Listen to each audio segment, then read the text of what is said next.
to Nashville. So she was looking for tickets for Nashville. That's another place. Yeah, Alabama to Nashville. So she wasn't gonna really change the way she talked. Right. Oh, I have New York coming. Oh, great.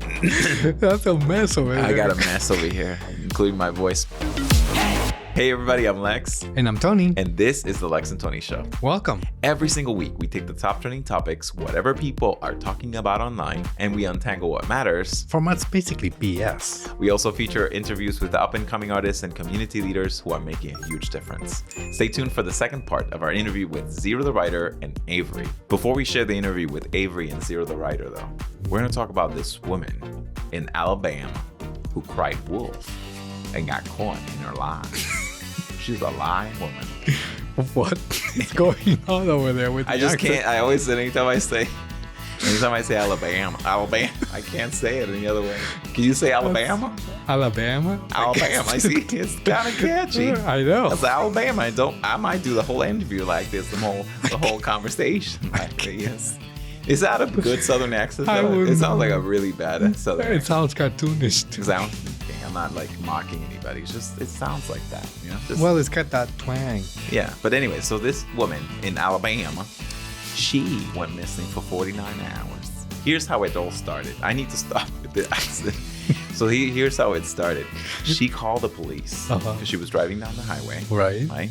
And then she spotted this little boy. Okay. In the woods. On the road or the woods? On the side of the road. Okay. She's like, and which is kind of suspect, right? It's like you're driving down the highway and you are driving fast at night, mind you, and you spot a little boy in the woods walking.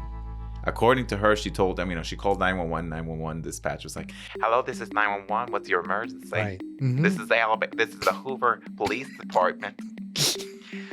What's your emergency?" And she goes, "Well, I see this boy. It's a little boy in the woods, and he, and she's like, well, what is he wearing?" And she goes, "Well, he's not wearing much. He's wearing a shirt, but I don't think he's wearing pants." Again, and she's keeping up, and you can hear the car going. Yeah. But anyways, so she's keeping up with him, and the police, the lady says, "Well, just stay there and wait for the police to arrive, okay?" She didn't have this accent, but I'm just using it. But anyway, so she's told to wait, and she goes, "Okay," very calmly. She ends the call. But before she hangs up, the lady says, "What's your name, honey?" Carlee Russell. So when the police arrive, there's no kid, and there's no woman. Oh, yeah. I heard the story in the headlines. I saw it. I was reading it, and I was like worried because mysteriously disappeared off the side of the road. Yeah. And you told me you heard that she screamed on the phone call. Did you actually hear the 911 call? I did not. But I don't think maybe she didn't scream in the 911 call. There was other calls that she made where she screamed and she like hung up or the phone call was lost or something. Maybe she called her family or something. It was very alarming, yeah. But where do you get your news, darling? Do you get them from Fox News? They don't have I don't know. I get it from boring places. My news don't have as much personality, let's just say. Okay, so BBC, the BBC? BBC, AP, Reuters, they're kind of more neutral. Okay, fair enough. So anyway, she didn't scream on the 911 call. She screamed in my headlines. Cool as a cucumber. They didn't find her at the scene. And for 49 hours, nothing is heard. There was this like media frenzy though. Yeah, and of course, I actually am learning a little bit about what happens when somebody goes missing. So apparently the police did their searches. They did their investigations. I'm sure they checked like who did she talk to last, like therefore her phone records, maybe some internet searches. Yeah, and those internet searches produce a lot of interesting things, which I'm about to share. Like she was searching. How old do you have to be for an Amber Alert? Okay. Like, what's the oldest you can be? She's like 25, right? She's 25, right? So that's not for kids only, right? Usually, yes. Okay. So she was looking for that. Then she was looking for tickets from Birmingham, which is like just south of where she was. Okay. Or just north of where she was. Yeah. Birmingham to Nashville. So she was looking for tickets for Nashville. That's another place. Yeah, Alabama to Nashville. So she wasn't going to really change the way she talked. Right. Oh, I have New York coming. Oh, great. That's a mess over there. I got a mess over here, including my voice. But anyway, so now this is the serious part that really kind of pisses me off. Yeah.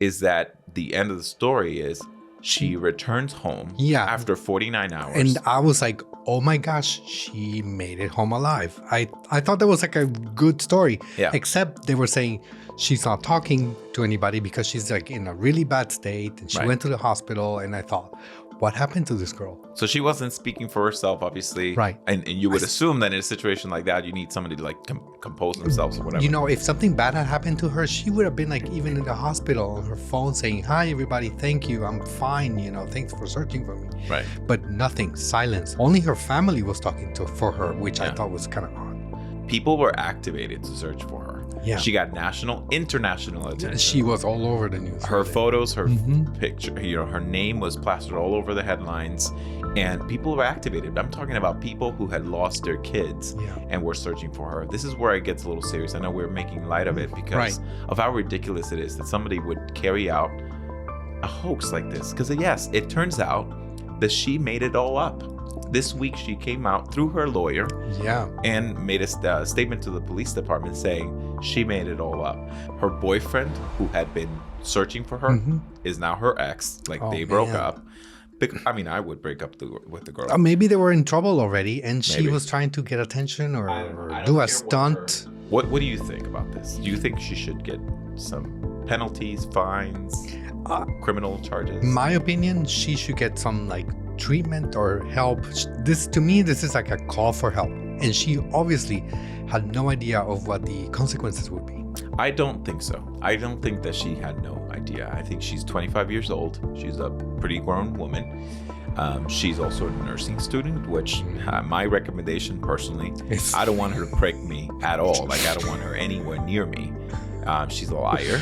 I think she is irresponsible, and she's gonna learn her lesson through the rest of her life. Her name is out there. And she probably owes a lot of money. She probably owes a lot of money now, too. She probably does. The police department have not figured out how much money was spent in resources looking for her. Even the U.S. Secret Service was involved in this search, in this investigation. And again, the searches also included her looking up how to break into a cash register. So her employer now knows that she was planning to steal from him, too. Oh, man. When people go missing, it's serious. I feel for the families who came out and volunteered to search for this woman who was not missing. And they were doing it out of their own heart. Yeah, compassion, out of their own experiences. They didn't want for her parents to feel the same pain that they felt for having lost their kids. Over 250,000 women go missing. Women and girls go missing every year. Every year? Every single year. So you're telling me that in 4 years, 1 million women go missing? Yes. That's insane. And this was a figure that was posted in a PBS article, so well-sourced. It's kind of incredible. Yeah. And they were focusing on the fact that women who are women of color, black and brown women, are usually not given the attention in the media that they deserve. Yeah. This was an exception.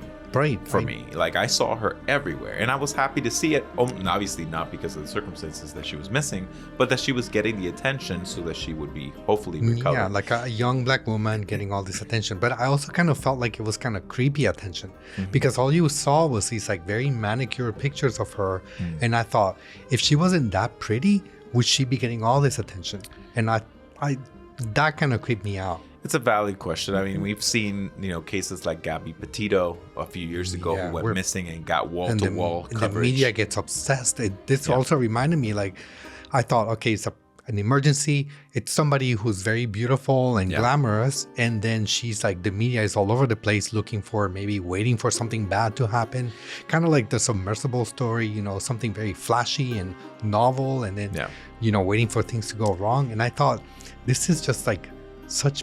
I don't know. I don't like how the media does that sometimes. But they're supposed to cover it. And the police department, actually, funny enough, well, it's not funny, but it's interesting to me that the police department already knew that this was already a hoax. All the things lined up to point that this was a hoax. But public safety, they have to carry on. I guess so. They're not accused of not doing their job. Kind of like the submarine we're talking about. Like, they already knew that had it exploded, but they still carried on for weeks. Wasn't it for weeks or for a couple of weeks? It was like days. He only had 96 hours of air. True. So it felt like weeks. Anyway, so... Hey, thank you for listening to The Lex and Tony Show. Click on the video here to see the next part of our episode. And subscribe wherever you get your podcasts. Don't miss out.